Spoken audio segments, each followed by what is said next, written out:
아멘. 이 시간에는 포도원 품꾼의 비유라는 제목으로 하나님 말씀 증거하겠습니다. 오늘 말씀은 천국에 대한 비유의 말씀입니다. 그러니까 천국은 이런 곳이다 라고 하는 것을 비유를 통해서 우리에게 가르쳐주는 하나님의 말씀인 것입니다. 오늘 천국은 마치 품꾼을 얻어 포도원에 들여보내려고 이른 아침에 나간 집 주인과 같다라고 말씀하십니다. 제가 이제 한 데나리온, 즉 노동자의 하루 품삯을 이제 약속하고 이제 장터에 나가가지고 일꾼들, 품꾼들을 이제 불러 모으기 시작합니다. 유대에는 포도원이 있어요. 포도원이 있는데 포도원이 보통 9월경에 수확을 합니다. 수확할 때에 일꾼이 많이 필요하기 때문에 싹을 줘가지고 품꾼들, 날품팔이 하는 풀꾼들을 장터에서 불러다가 이제 포도원 수확을 하는 것이죠. 그래서 이른 아침에 오늘 이 포도원 주인이 나갔어요. 이른 아침에 6시경이나 7시경인 것 같습니다. 나가서 이제 그들과 한 데나리온씩 주기로 하고 포도원에 들려보냅니다. 그리고 그 다음에 3시. 3시는 언제일까요? 유대인의 시간은 아침이, 그러니까 0시가 언제냐면은 6시가 0시예요. 6시가. 그래서 6시부터 시작해서 6시에 끝나는 거죠. 그래서 6시에 시작하면은 3시면은 몇 시일까요? 9시죠. 9시. 예. 예. 그러니까 유대인의 시간으로 3시는 우리나라 시간으로 9시가 됩니다. 어쨌든 9시에 가보니까 또 장터에 일하는 사람이 일이 없어가지고 서 있는 사람들이 있어가지고 포도원을 들여보냅니다. 그리고 또 12시에 가보니까 또 있어요. 그리고 3시에 가보니까 또 있어요. 그래서 또 들여다보냅니다. 오후 5시에 11시에 가니까 또 있어요. 그러니까 해가 지려면 6시면 이제 지는데 1시간밖에 남지 않았는데 그 사람들이 또 있는 거예요. 그래가지고 그 사람들을 데려다가 포도원으로 들어가라고 했던 것입니다. 그리고 나서 6시가 되어서 해질 무렵 청지기를 통해서 맨 나중 온 사람부터 시작해가지고 먼저 온 사람까지 한 데나리온씩 약속한 대로 이제 품삯을 주었던 것이죠. 그런데 아침 일찍 나와서 일한 사람들이 불평을 하기 시작했고 집주인은 왜 내가 선한 것을 행했는데 선한 것에 대해서 너는 악하게 생각하느냐라고 반문하면서 먼저 된 자가 나중되고 나중된 자가 먼저 된다라고 이제 말씀을 하고 계신 겁니다. 이제 이 말씀을 우리가 좀 천천히 살펴볼 필요가 있다는 것이죠. 자, 천국은 과연 어떤 곳일까요? 천국. 오늘 말씀의 이 천국은 헬라어로 바실레이아라고 하는 원어적 의미를 갖고 있습니다. 바실레이아는 어떤 장소적 개념이 아니에요. 우리가 천국에 들어간다 하면은 어떤 장소에 들어간다고 생각하는데 그것이 천국이라고 말하지 않고 바실레이아는 하나님의 통치를 이야기합니다. 하나님 나라의 통치 자체를 이야기해요. 그러니까 하나님 나라의 통치를 받는 곳, 그 통치를 내가 받는다, 수용한다, 그 통치 안에 있다. 그러면 나는 천국에 있는 거하고 동일하다라는 것입니다. 그래서 오늘 말씀은 일단 천국은 집 주인과 같다고 이야기를 합니다. 그러니까 포도원을 천국이라고 얘기하지 않고 집 주인과 같다. 그러니까 집 주인이 통치하는 방식과 같다는 거예요. 집 주인이 어떻게 통치하느냐, 그 통치함을 통해서 하나님 나라를 보여주신다. 그 말씀을 하고 있는 것입니다. 즉 천국은 우리가 들어가는 어떤 장소적 개념이 아니고 하나님의 통치를 받으면 그것이 바로 천국이라는 것을 알 수 있습니다. 포도원은 하나님의 통치가 행해지는 일시적인 장소입니다. 포도원은 하나님의 통치의 영역 안에 있는 일시적 장소인 거예요. 그래서 교회도 마찬가지죠. 하나님의 통치가 이루어지는 일시적 장소이고요. 그래서 불완전합니다. 약간은 불완전해요. 우리가 어떻게 받아들이냐에 따라서 달라버리기 때문에. 근데 우리가 이 안에 있어도 하나님의 통치를 나는 수용합니다. 나는 믿습니다. 그렇게 고백하면 그 안에 천국이 있는 것이고, 교회에 왔어도 하나님의 통치를 나는 절반만 수용한다. 또는 수용하지 않는다. 그러면은 천국에 와 있다라고 말할 수가 없게 되는 것이죠. 자, 그런데 이 하나님의 통치 방식을 우리가 이제 몇 가지를 통해서 알 필요가 있다는 것이죠. 첫 번째는 무엇이냐? 모든 사람을 초청한다는 거예요. 모든 사람을 초청한다. 구원의 길은 모든 사람에게 열려 있다라고 하는 겁니다.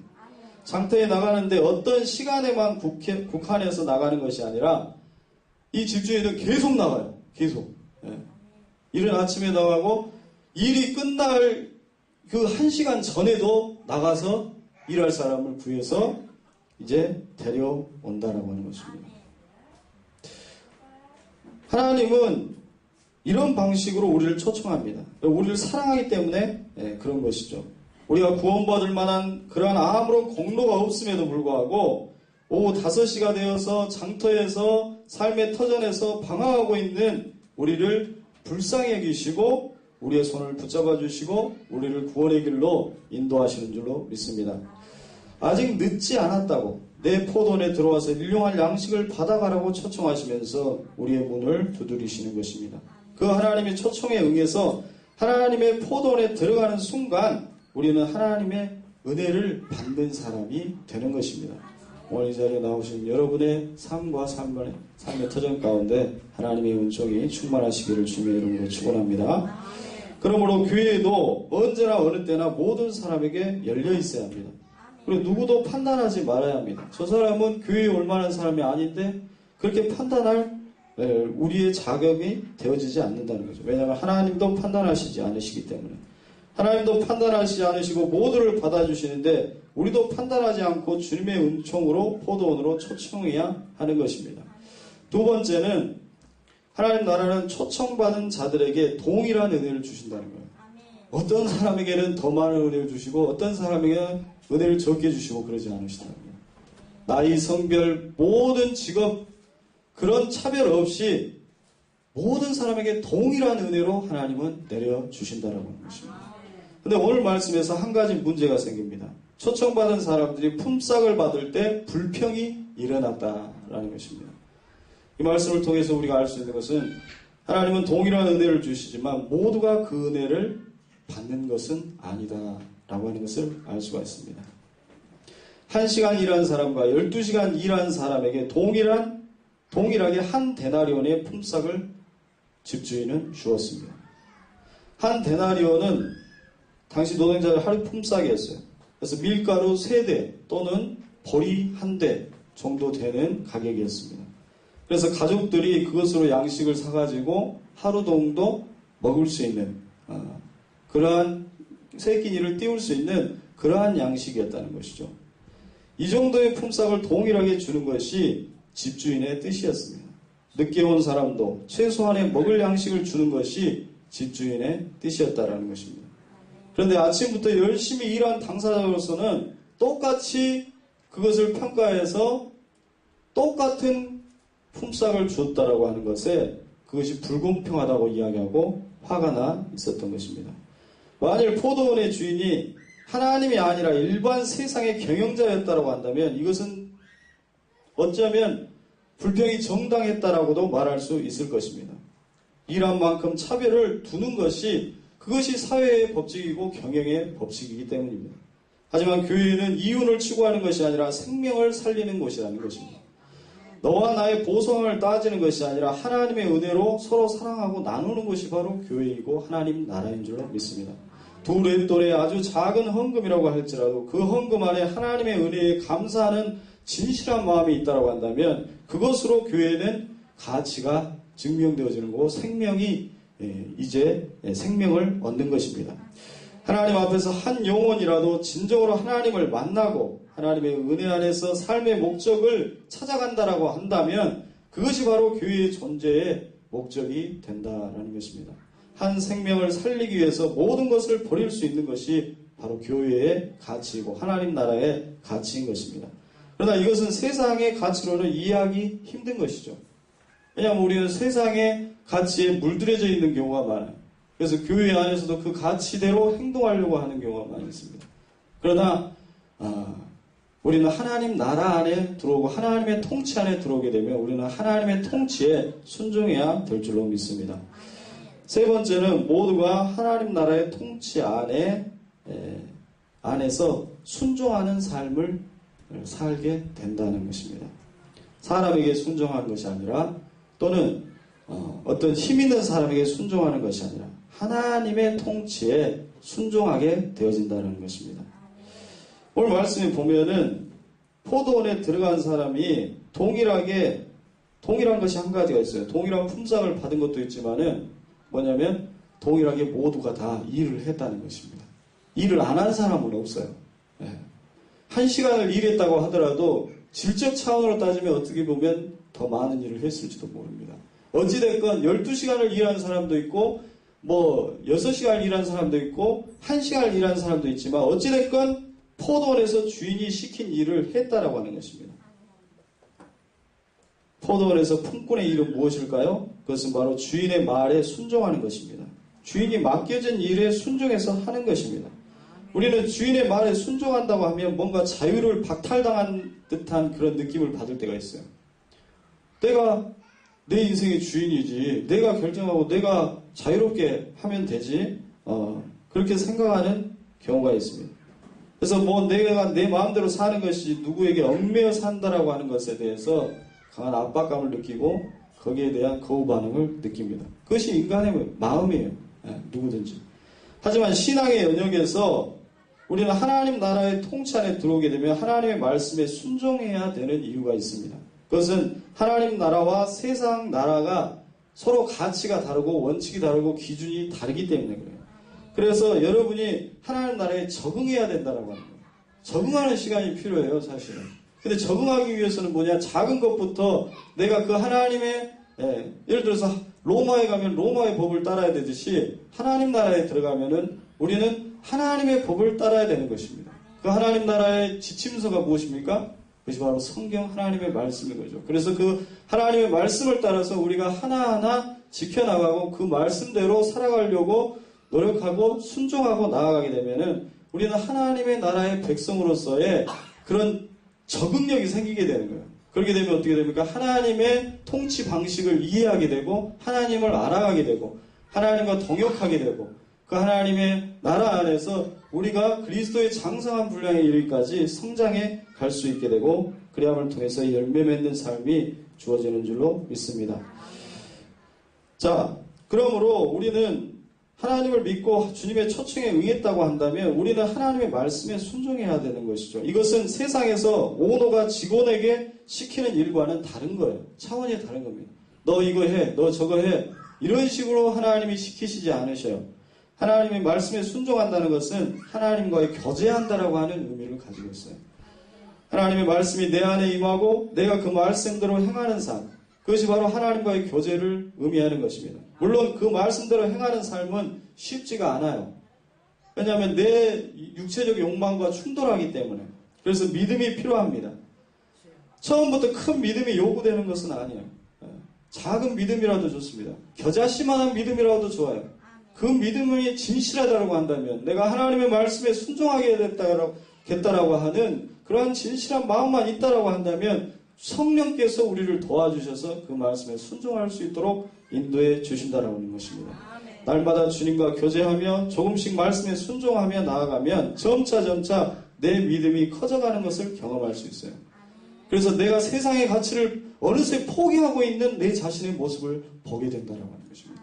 그러면서 예수 그리스도의 인격이 내 안에 열매 맺게 되어지고 바로 성령의 능력이 내 안에 임하게 되어질 때 바로 여러분들의 삶이 하나님의 능력 안에서 참으로 능력 있는 삶을 살아가게 되는 줄 믿습니다. 마지막으로 순종은 은총에 대한 자연스러운 결과이지 보상을 목적으로 하지 않는다는 것입니다. 오늘 말씀에서 순종에도 두 가지 종류가 있다라고 하는 것을 오늘 포도원의 비유를 통해서 알 수가 있습니다. 첫째는 은혜에 감사하는 순종입니다. 5시에 포도원으로 초청을 받은 사람은 사실은 보상에 대한 약속이 없다는 것을 알 수가 있어요. 자세히 보면은 처음에 온 사람에게는 한 데나리온을 내가 너에게 주겠다, 약속한다. 그 약속이 있어요. 그 다음에 9시, 12시에 그 이후에 온 사람에게도 또 그와 같이 했다라고 하는 말씀이 있습니다.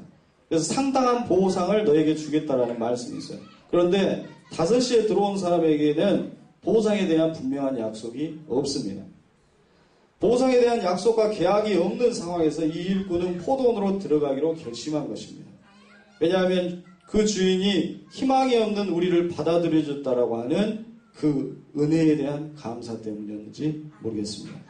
보상이 있든지 혹은 보상을 받지 못하더라도 그들은 집주인이 나를 받아준 그것만으로도 감사하고 들어갔다라고 하는 것입니다. 5시에 들어온 사람들은 기쁜 마음으로 일을 했을 것입니다. 남의 눈치를 볼 필요도 없었을 것입니다. 그저 주인의 은혜에 감사해서 기쁜 마음으로 주어진 일에 최선을 다했습니다.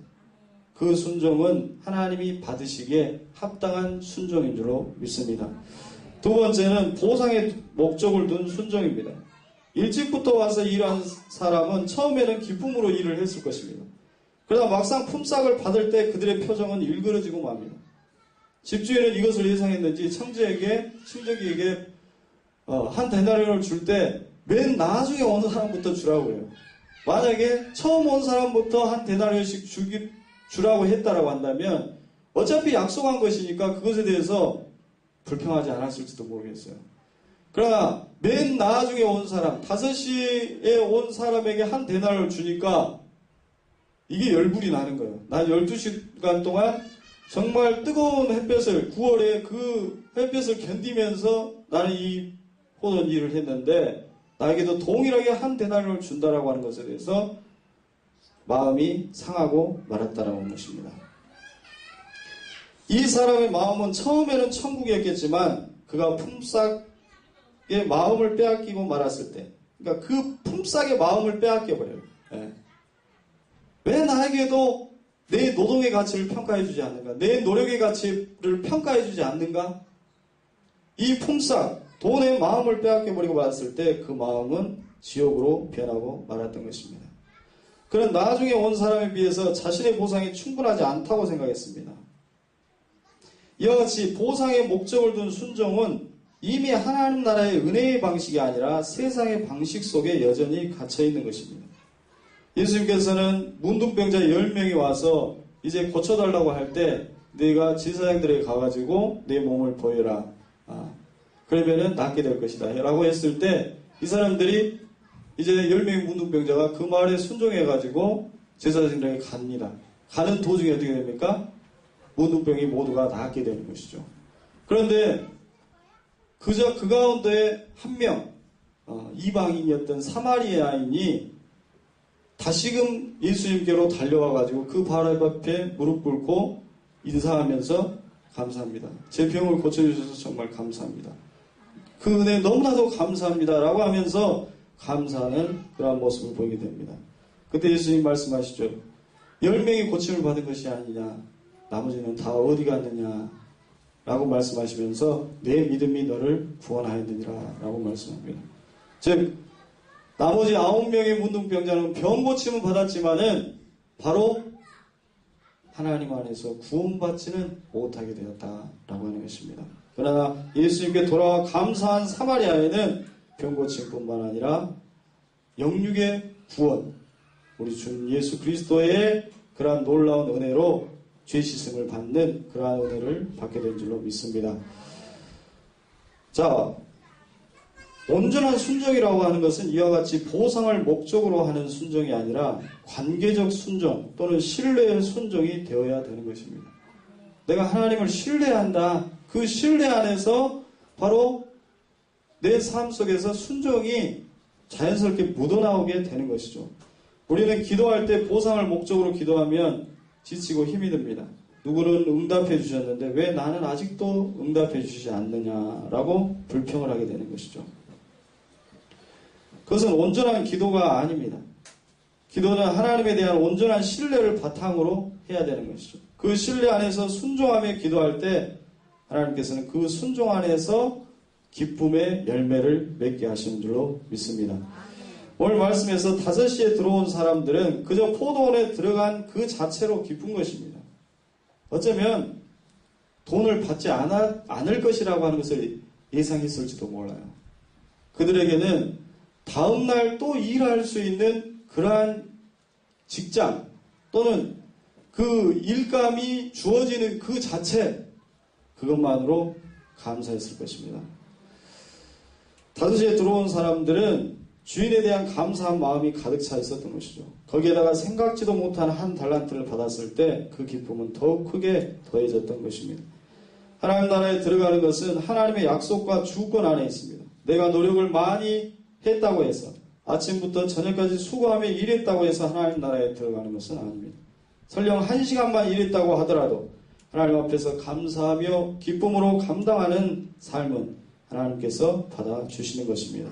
하나님 나라는 우리의 수고와 노력에 의한 것이 아니라 하나님의 약속과 은혜로 들어가는 은혜의 나라인 것입니다. 마지막으로 한 가지 예만 들고 예를 마치겠습니다. 자, 이것은 이제 러시아의 대문호 도스토옙스키의 까라마초프의 형제들이라고 하는 소설에 나오는 한 이야기입니다. 도스토옙스키는 굉장한 작품들을 많이 써냈죠. 우리가 잘 아는 죄와 벌이라든지 백치라든지 많은 위대한 책을 썼는데 원래는 그 도박 중독자였죠. 그래서 굉장히 피폐한 삶을 살았습니다. 그래서 도박에 대한 빚을 갚기 위해서 상당히 문학 작품을 많이 쓰기도 했습니다. 그래서 도박꾼들이라든지 그 자기 삶에 대한 이야기 그리고 거기에 대한 심리 묘사를 너무나도 잘해가지고 상당히 지금 러시아 문호 가운데 가장 뛰어나다라고 러시아인들도 그렇게 생각하죠. 그래서 하여튼 그런데 이 소설에 보면은 양파 한 뿌리라고 하는 그 이야기가 등장합니다. 양파 한 뿌리. 이 양파 한 뿌리는 어떤 내용이냐면 이 그림은 고려대 러시아 문학 교수님인 서경주 교수님의 사용하신 자료를 제가 가져와서 쓰는 겁니다. 그러나 제가 해석하는 내용은 약간 다릅니다. 한 할머니가 늙어서 죽게 됩니다. 그런데 죽고 나니까 자신이 선한 일을 한 것이 하나도 없어서 지옥에 떨어지게 됩니다. 죽고 나서 보니 자기가 선한 일을 한 것이 한 가지도 없어 그래요. 그래서 참 어떻게 보면은 고집센 할머니처럼 보이죠. 그래서 이제 지옥에 가게 됩니다.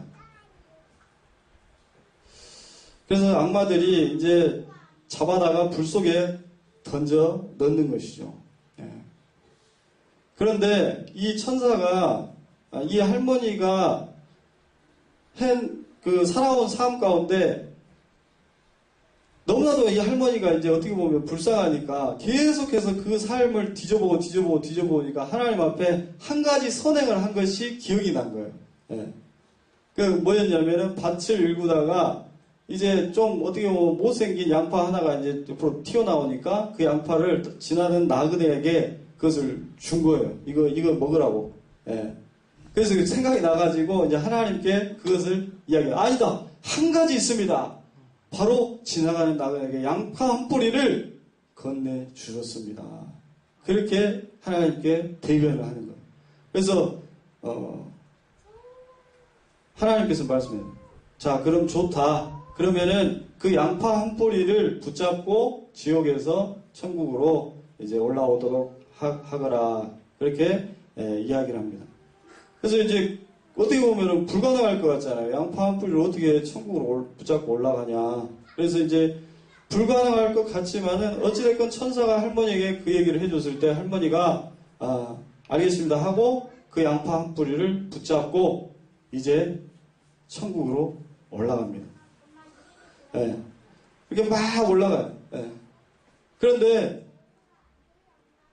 놀랍게도 지옥에 있던 불구덩이에서 불타고 있었던 다른 영혼들이 이제 할머니 다리를 붙잡고 우리도 이제 좀 같이 구원해줘. 같이 좀 가게 해달라.